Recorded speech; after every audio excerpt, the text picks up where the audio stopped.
Arkansas stole its first buggy in 1892. I met your grandma pig slopping in 46. Oh, every Christmas we'd visit my Uncle Fred in prison.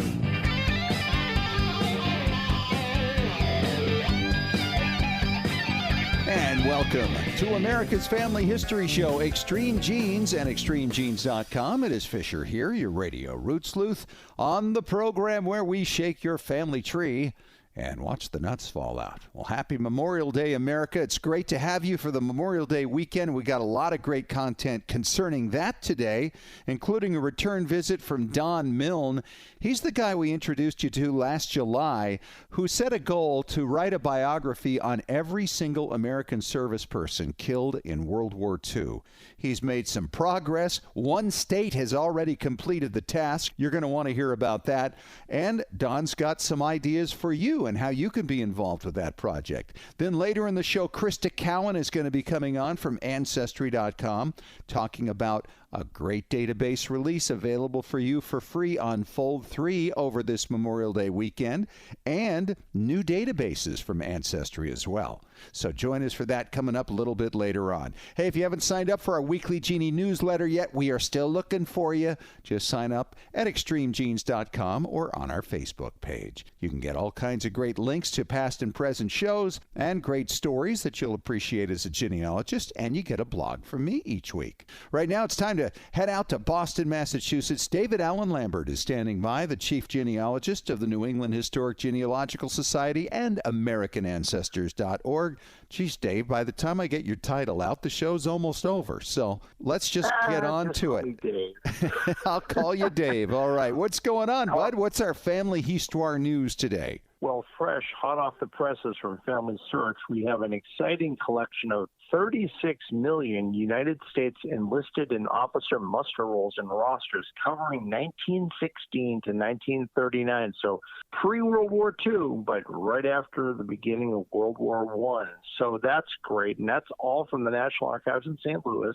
There's also over 100,000 Louisiana Orleans Parish Cemetery records from 1805 to 1944, plus vital records from Alaska, Illinois, and Washington State. This is great because this means more of these incredible volunteers have been indexing so many of these, and the others that haven't been indexed are at least available for us to browse through as if we're sitting in a library, except you get to do it at home in your pajamas. Well, you know, that's not the only acquisition that's happened for great records for people to look at. Ancestry.com recently acquired Clever Digit Media, which owns Forces War Records. Now, if you're not familiar with that, Forces War Records, based in the UK, has over 26 million military records from the UK and other Commonwealth countries. And mostly it deals with World War I, World War II, but it has some great records and contextual material that are excellent for family historians, including ways to find out where they were, medals that they may have earned, and all sorts of great things. So hooray for Ancestry for acquiring one more thing in their digital library. You know, everything I love about genealogy are people honoring their ancestors. And, of course, we have the General Society of Mayflower Descendants, and the 400th commemoration was last year. A new hereditary society that many of our listeners may have never heard of, the Society of the First African Families of English America. This is a group for African Americans who can trace their ancestors back to at least somebody prior to March 5th, 1770. Does that date ring a bell to you at all? Yeah, that we're talking about the Boston Massacre, right? Correct. And that is the date Crispus Attucks fell at the Boston Massacre, which is their starting off point. And, of course, going back to when the first enslaved individuals came to these shores in 1619. So an exciting new hereditary society, and they can be reached at sofafea.org. You know, I love when people rescue records. And, well, Columbus Stewart, who's a 63-year-old Benedictine monk out of Minnesota, he went all the way to Nepal. He rescued these records from these monasteries, which were possibly going to fall in. Yeah, he had been out there where the earthquake had shaken this place and killed many people, thousands of people just a few years ago. And he goes all over the world looking to rescue documents relating to history and family history. What an amazing man. hats off to him, and I hope that he's able to rescue and also preserve this history for future generations. Speaking of people who have a lot of ambition, we have just lost Robert Marchand. Name might not sound familiar to a lot of people. He was a Parisian who was a record-breaking cyclist. He died at 109 just recently. For 90 years, he rode a bicycle. In fact, he won the world record for those in the 100 to 105 age group and those over 105. Can't imagine there were many people keeping up with him. No, I mean, how many are in the category there? I don't get that. That's amazing. Very sorry to hear of the passing of Robert Marchand, but it does go to prove that riding a stationary bike is healthy for you, but I guess riding a regular bike is even more healthy for you. Yeah. 109 years.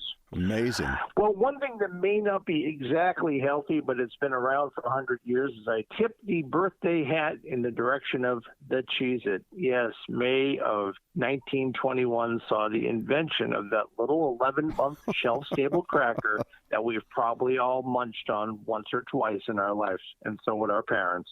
And maybe our grandparents. And Dave, those things are supposed to last like 11 months. I mean, it makes you wonder what is in them. Have you ever looked at the ingredients? That's incredible. I don't know, but I'm sure there's a preservative. So any centenarians out there that are listening, please tell me you've been eating cheese since you were a baby. I'm going to start now. Absolutely. Well, I love when I hear these type of stories, even if it's about food that's turned 100 years old. Just don't eat food that's 100 years old. Well, that's all I have from Beantown this week. But if you're not a member of AmericanAncestors.org, you can become one by going to our website and even saving $20 by using the coupon code EXTREME. Well, Fish, thanks for having me on once again. What's it been, 6 years now? I guess I can come back next week. That's true. It's coming up next month is going to be 6 years. That's awesome. And, of course, we got you at the back end of the show for Ask Us Anything as well. So thanks much, Dave. And coming up next, we're going to talk to Don Milne. He is the man behind a project to write biographies of all 400,000 of our American service people killed in World War II. You'll want to hear the discussion. It's coming up next as we celebrate Memorial Day weekend on Extreme Genes, America's Family History Show.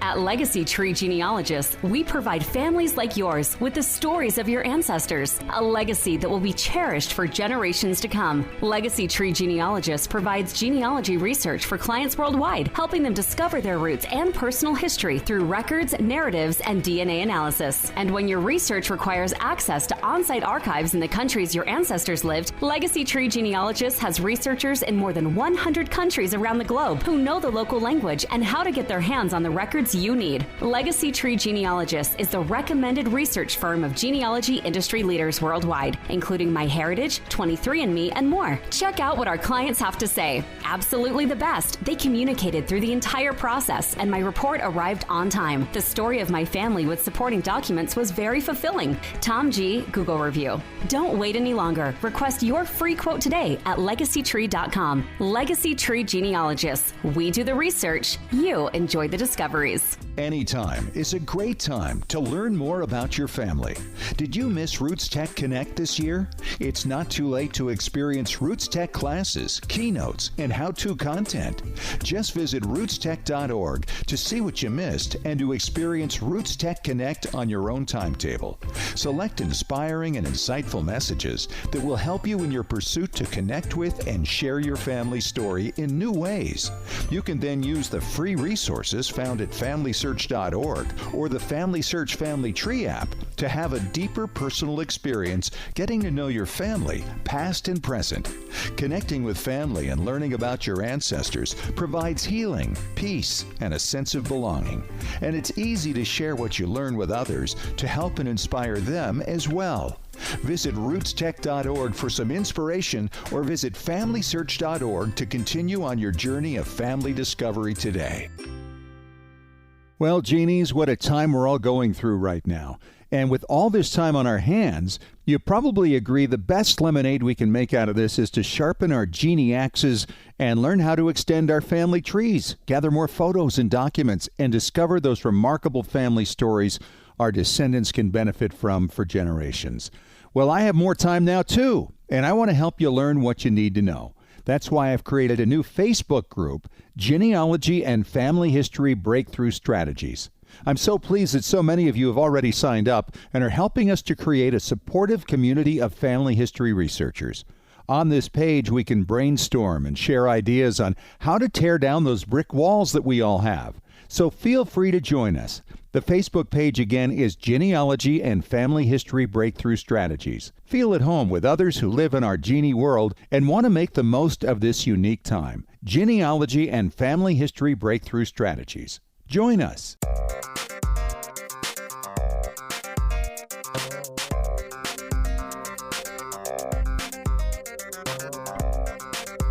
Well, it's been almost a year since I had my next guest on the show for the first time, and I got to meet Don Milne.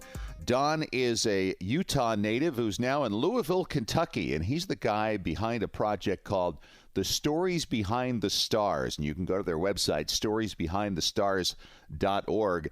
This is the man that wants to get a biography written of everyone killed in World War II from the United States, and what an ambitious project. Don is on the line. Don, it's been almost a year, so I thought we'd check back in and see how things are coming. Yeah, thanks for having me on again. And things are going great. And I think a lot of it has to go to a lot of your listeners because we got a super boost from the people listening to Extreme Genes. And it's not just your person that's going to write one or two stories. Many of them have written dozens or more stories because they're really passionate about this. And it's made a huge contribution to the success of what we've been able to see so far. Well, that's exciting. And now, back in July, how many had you had done at that point? We didn't have a good count, but I'm guessing it might have been probably below 500. And now? More than 6,000. It could be in the 8,000 range, but it's at least 6,000. Wow. But you have so much to do here. You've got over 400,000, right? Yeah, and so that's why we have this call out to get more help because you even did the math for us last time. I remember you saying if you just had 1,000 people do one story a day, you could get it done in just over a year. So that's right. We're not necessarily wanting to turn people into doing this with that huge time commitment, but if you just had 2,000 people doing one story a week, which takes a couple hours on average, our goal is to have all these done by September 2nd of 2025, which is the 80th anniversary of the end of World War II. So I think that's totally doable. It is doable. Absolutely. Well, you've hit some real milestones here. One of them is an entire state's worth of those lost in World War II has been completed. Yeah, that's never been done before. The state of Utah had 2,100 people who served in World War II and didn't come home. And so because that was my home state and had a lot of contacts and got some great feedback from Extreme Genes and KSL and a few other sources, I just got a huge influx of volunteers and we ended up with 125 people helping me to write these 2,100 stories. So now we just have to duplicate this 49 other times and actually have at this point, people in 11 other states that have already started the process of creating a master database because you can't write the stories unless you know the names. And although after the war, the Navy and the Army put together a couple of huge books with all the names of who they identified as the World War II dead, those books are not accurate and they're not complete. So we're basically having to create the list first of those who died in World War II so we can do all their stories. Now, have you had circumstances where people died of their injuries or their wounds after the war that were not counted as among those dead from the war? So the way we're doing this is the Army, they set a guideline, and the dates they picked were May 27th of 1941, because at that point, we were not actively involved in the war, but we were helping to transport supplies to England. And so many in our Navy were actively at risk. So that's the start date. And then the end date they decided would be January 31st of 1946. So a little bit before the official start of the war for the United States, a little bit afterwards. Part of the reason why the dates go later into January is the Japanese surrendered on September 2nd in Tokyo Harbor, but a lot of them didn't give up. They kept fighting on in the islands. There's records of people, I think, on Guam was the last person from Japan to surrender in the 1970s. So yeah, I remember that's how long that. They held out. And so we still had people trying to get the Japanese to surrender, and some of them were killed. So they made it January 31st of 1946. So that also allowed for the possibility that they died of wounds when in battle earlier. So that's fascinating.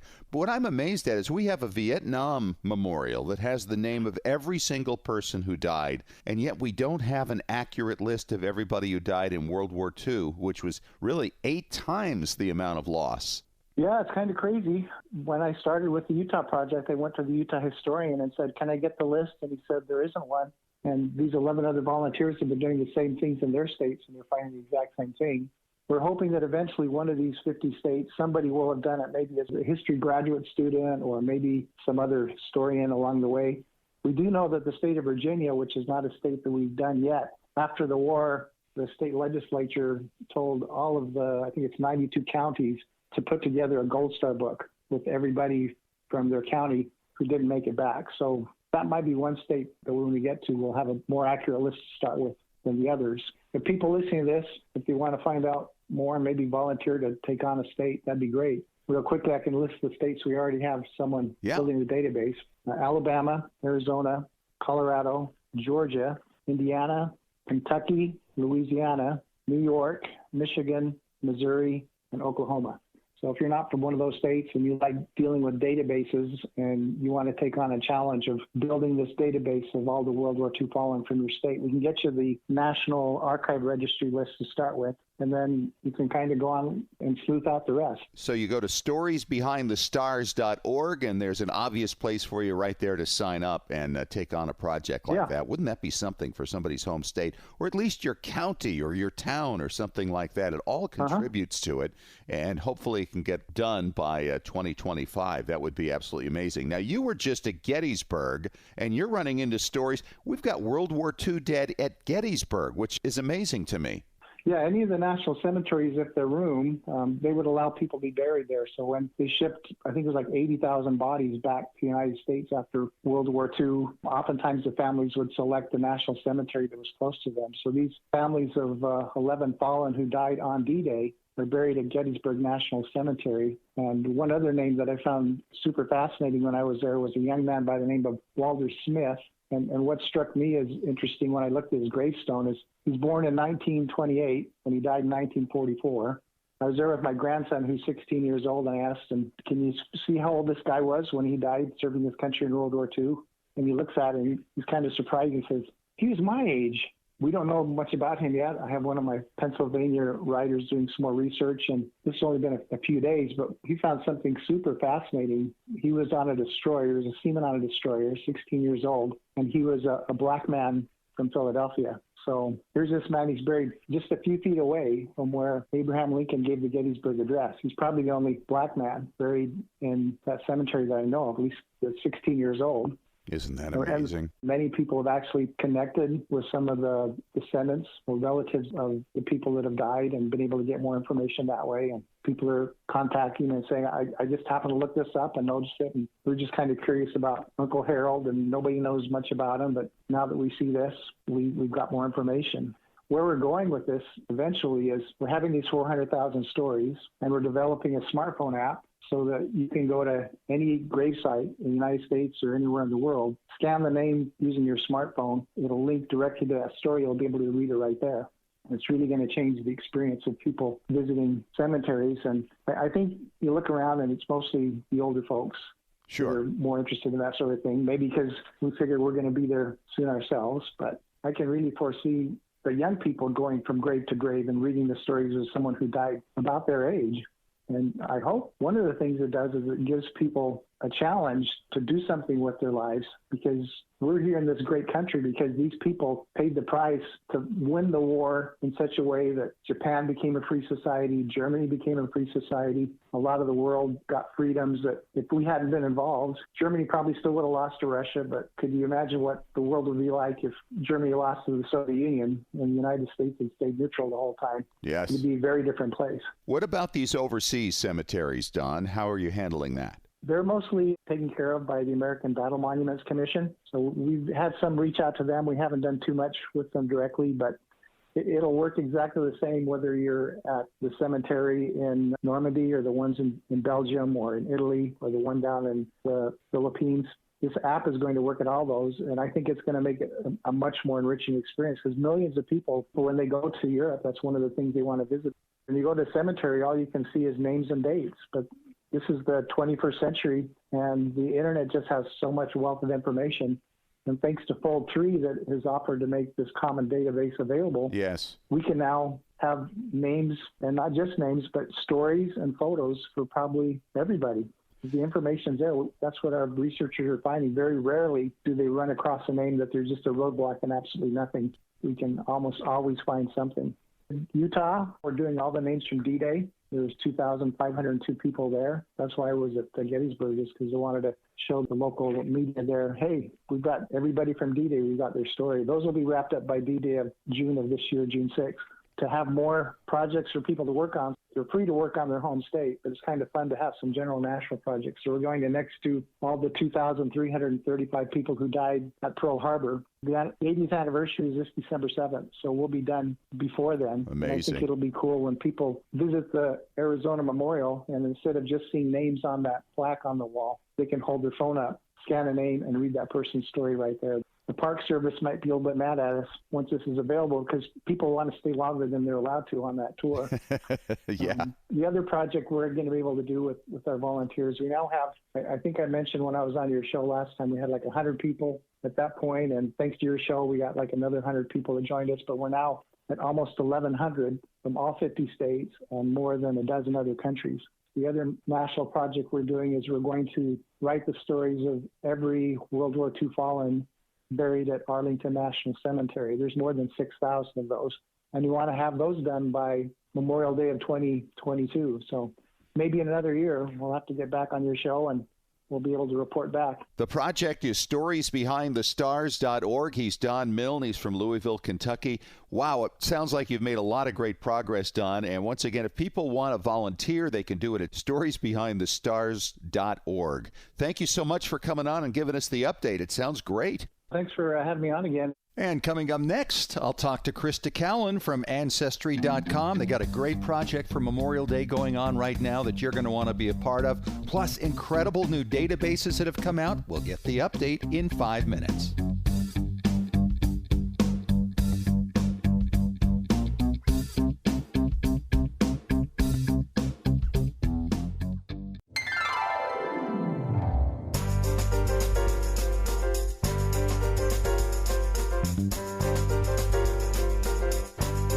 And welcome back to America's Family History Show, Extreme Genes and ExtremeGenes.com. It is Fisher here, your radio root sleuth. And look who I've got with me today, my good friend Crista Cowan from our sponsors at Ancestry.com. And Crista, here it is, Memorial Day. It's a very important day, very historic day in our country. And you guys have a great project everybody can get involved in this weekend. We do. So some people may not know that 2021 marks the 50th anniversary of Memorial Day becoming a federal holiday. It feels like we've been celebrating Memorial Day for a lot longer than that, and we have. Memorial Day actually started as Decoration Day right in the weeks following the Civil War, and many states have been commemorating that for equally as long, but this is the 50th anniversary of it becoming a federal holiday. I don't think most people would have realized that because so many folks have celebrated that day, and Decoration Day goes back to our parents and grandparents, and it was just a big weekend. And so you've got this great project going out to celebrate our fallen heroes right now, and I love it. We do, yeah. So Ancestry is providing a couple of ways for people to connect to those fallen heroes in their family history, to honor the past generations that sacrificed so much to secure our freedom. Every day, the memories of those people are disappearing, and I think that's one of the reasons Memorial Day strikes such a chord with so many of us. So this year, from May 28th through the 31st, everybody's going to have the opportunity to find those in their family tree who served our nation and who lived through some of those remarkable chapters in history, and also those who made the ultimate sacrifice for our country. And we're doing that through a free access weekend. So those dates, everybody's going to have access to more than 550 million military records available on Fold3. And you've got this 50-story salute, and I love the sound of that. Give us the details. Yeah, so Ancestry has partnered with the Wounded Warrior Project, the Greatest Generations Foundation, Combined Arms, and Jewish War Veterans to create what we're calling this 50-story salute. And it's a joint tribute to those who sacrificed their lives to secure our freedom. The tribute will be on Ancestry's social media channels, so it will be a video salute. It'll be a curated montage of military heroes throughout time, highlighting really powerful stories of strength and hope, and that's something I think we all need a lot of right now. And then there's the I Salute 4 campaign. Now, how's that all tie in? Yeah, so we're going to encourage everybody as they make some of those discoveries, as they find the names of those relatives who maybe perished in the fight, who were listed as missing in action or who were prisoners of war, and even some of the veterans who returned. We want to encourage people to share their stories or their photographs on social media using the hashtag #ISalute4. And we're going to curate all of those as part of this campaign to just really show some connection and some solidarity around this particular holiday. You know, it's absolutely amazing when you look back and you delve into family history and you find those fallen soldiers. We've got one on my wife's side who died in the Civil War. We have a cousin on my side that died in the last 3 days of World War II. And it changes the lives of the families and the friends and the people. And it's absolutely astonishing, too, when you get into the records and you understand the circumstances often that surrounded their passing. And these are all available on Fold3, which is a great thing to give this free access. Yes, absolutely. And again, those dates are May 28th through the 31st, 550 million records on Fold3 pertaining to military service. And when they go there, will they find information on how to connect all these stories and make that happen? Absolutely. Yeah. The records there are going to give you information about their age at enlistment or when and where they enlisted, in addition to just basic birth, marriage, and death information. Sometimes if they were prisoners of war, if they fought in particular battles, all of that information is going to be available in those records that exist there on Fold3. Now, I'm just absolutely astonished at some of the records because every era has a different record set connected, and many of them are the same. I mean, right down to this very day. But when you can find out where somebody was stationed during an historic moment in history and tie that in, military service is often the defining moment in a person's life, especially when they do that in the course of an historic war. And you can tie them in and find out where they were at certain times, or perhaps they saw George Washington, or perhaps they were there for an important battle that you've only read about in the past, and suddenly that story becomes part of your story. And to share this and put this all together, this is going to be a lot of fun. Yeah, it is. Military records are fascinating to delve into, and they are very story rich when you start to connect the dots.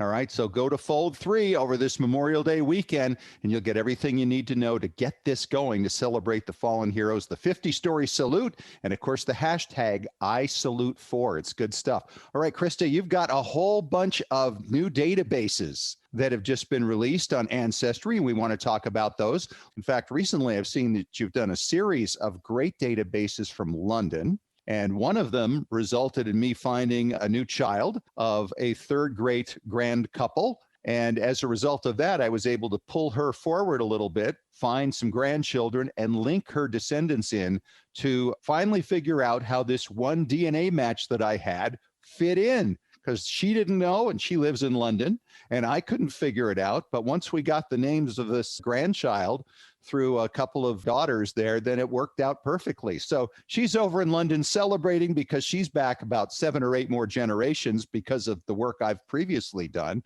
And I'm excited because it gives me further validation through my DNA of this third great grandparent couple. So it's good stuff. What else is going on right now in Ancestry with these new databases?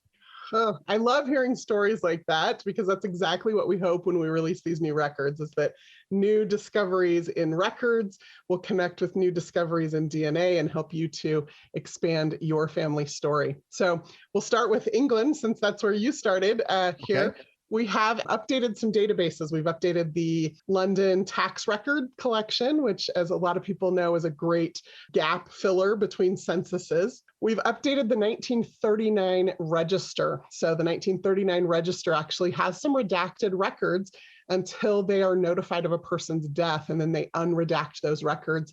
And Ancestry receives that update, and we update that database every few months with those. And then, of course, that's important too, because you get birth dates and all kinds of information on that. That and 1939, that is absolutely essential. It's a treasure, and especially when you consider that they have a 100-year privacy law on their census records, and then they have a couple of censuses that either were not taken or were destroyed because of the world wars. And so, yeah, great information in that register. What else do you have going on? I know you've got something going on with Denmark. We do. So Ancestry just released 6 databases of Danish records, and what they are is the Danish censuses. Danish censuses date back to 1769, and they go through 1901. Now, the 1901 census, we didn't finish indexing it yet, but we went ahead and released the images anyway. So the index is forthcoming, but all the rest of those censuses, 1769 up until that 1901 census, have been indexed. There's about 16 million records in that collection of databases. Wow. That's like one of the earliest national censuses I think I've ever heard of. It is, yeah, and very comprehensive for that tiny little country. All right. I want to keep grabbing from you what's coming out, because it's always fun to see if something's going to tie into what I'm working on. What else do you have? Keep it coming. The next big chunk of records that we just released recently is a set of records out of New Hampshire. It's 8 million records, which again, when you consider the population of New Hampshire today, I think is only 1 million people. Right. So there is a group of databases. They are birth, marriage, and death records, divorce records, and then Revolutionary War records. And that entire collection runs from 1631 to 1971. So wow. 300 plus years of records for the state of New Hampshire, all fully searchable now on Ancestry.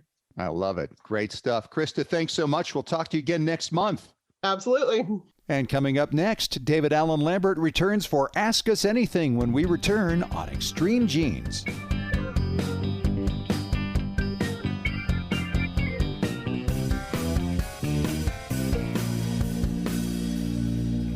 Well, Genies, what a time we're all going through right now. And with all this time on our hands, you probably agree the best lemonade we can make out of this is to sharpen our genie axes and learn how to extend our family trees, gather more photos and documents, and discover those remarkable family stories our descendants can benefit from for generations. Well, I have more time now, too, and I want to help you learn what you need to know. That's why I've created a new Facebook group, Genealogy and Family History Breakthrough Strategies. I'm so pleased that so many of you have already signed up and are helping us to create a supportive community of family history researchers. On this page, we can brainstorm and share ideas on how to tear down those brick walls that we all have. So feel free to join us. The Facebook page again is Genealogy and Family History Breakthrough Strategies. Feel at home with others who live in our genie world and want to make the most of this unique time. Genealogy and Family History Breakthrough Strategies. Join us. Anytime is a great time to learn more about your family. Did you miss Roots Tech Connect this year? It's not too late to experience Roots Tech classes, keynotes, and how-to content. Just visit rootstech.org to see what you missed and to experience Roots Tech Connect on your own timetable. Select inspiring and insightful messages that will help you in your pursuit to connect with and share your family story in new ways. You can then use the free resources found at FamilySearch.org or the Family Search Family Tree app to have a deeper personal experience getting to know your family, past and present. Connecting with family and learning about your ancestors provides healing, peace, and a sense of belonging. And it's easy to share what you learn with others to help and inspire them as well. Visit rootstech.org for some inspiration or visit FamilySearch.org to continue on your journey of family discovery today. At Legacy Tree Genealogists, we provide families like yours with the stories of your ancestors, a legacy that will be cherished for generations to come. Legacy Tree Genealogists provides genealogy research for clients worldwide, helping them discover their roots and personal history through records, narratives, and DNA analysis. And when your research requires access to on-site archives in the countries your ancestors lived, Legacy Tree Genealogists has researchers in more than 100 countries around the globe who know the local language and how to get their hands on the records you need. Legacy Tree Genealogists is the recommended research firm of genealogy industry leaders worldwide, including MyHeritage, 23andMe, and more. Check out what our clients have to say. Absolutely the best. They communicated through the entire process, and my report arrived on time. The story of my family with supporting documents was very fulfilling. Tom G. Google review. Don't wait any longer. Request your free quote today at legacytree.com. Legacy Tree Genealogists. We do the research. You enjoy the discoveries.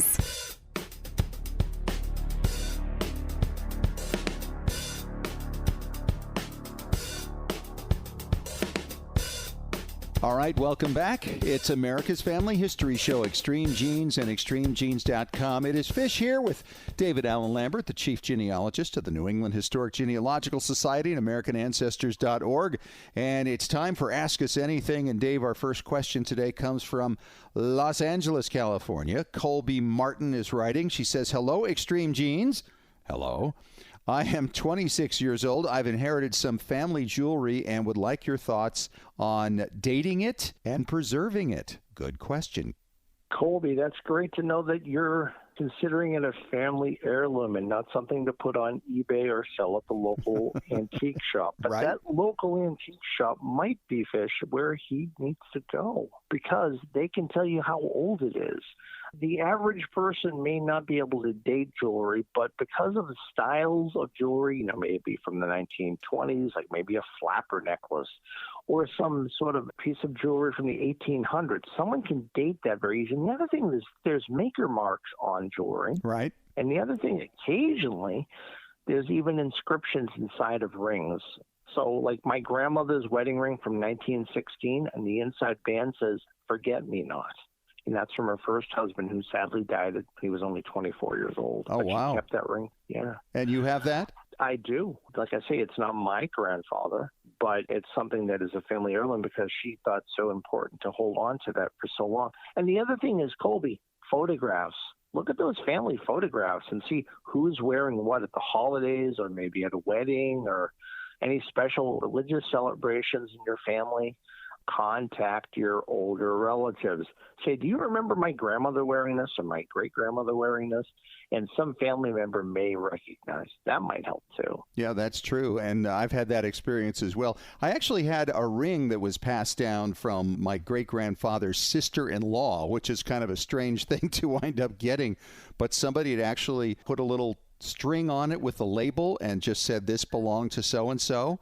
And it has these little emeralds inside it, and it goes back to the 1860s. So it's a really neat piece to have. And when you know about it, it's really fun because then you can take a photograph of it and you can write a little history of it and maybe create a file just of heirlooms that you have in your family.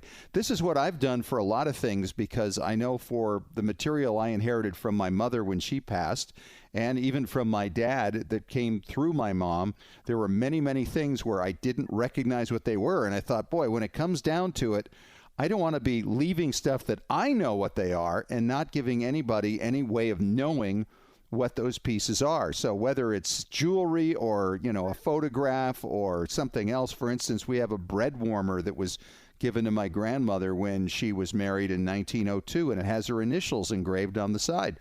You might not notice those things. All you'd think of is maybe this is just an old piece of junk. What is Dad doing with this stuff?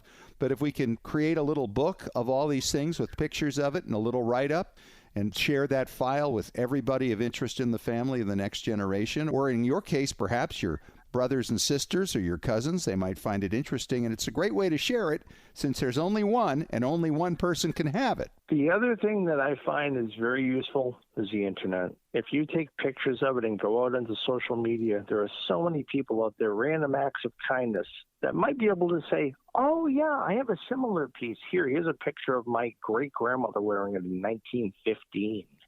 So using the internet to one of your tools as well. The other thing is Google. Take a photograph of it and put it into Google image search. See if you come up with a match. Sounds great. I've never done that. Have you? I have done it with larger military pieces, which are, I guess, could be considered similar to jewelry, and it's worked out pretty well as far as metals and things. All right, Colby, thanks for the question. We'll have another one coming up when we return for Phase 2 of Ask Us Anything in 3 minutes on Extreme Genes, America's Family History Show.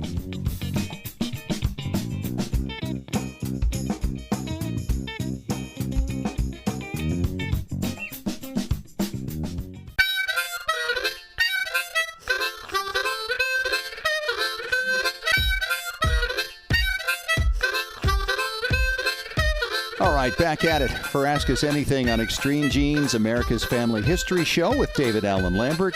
And Dave, this question comes from Lori McClellan in Atlanta, and she says, guys, I'm just getting into DNA, and my question is, how often do match mistakes happen? Uh-oh.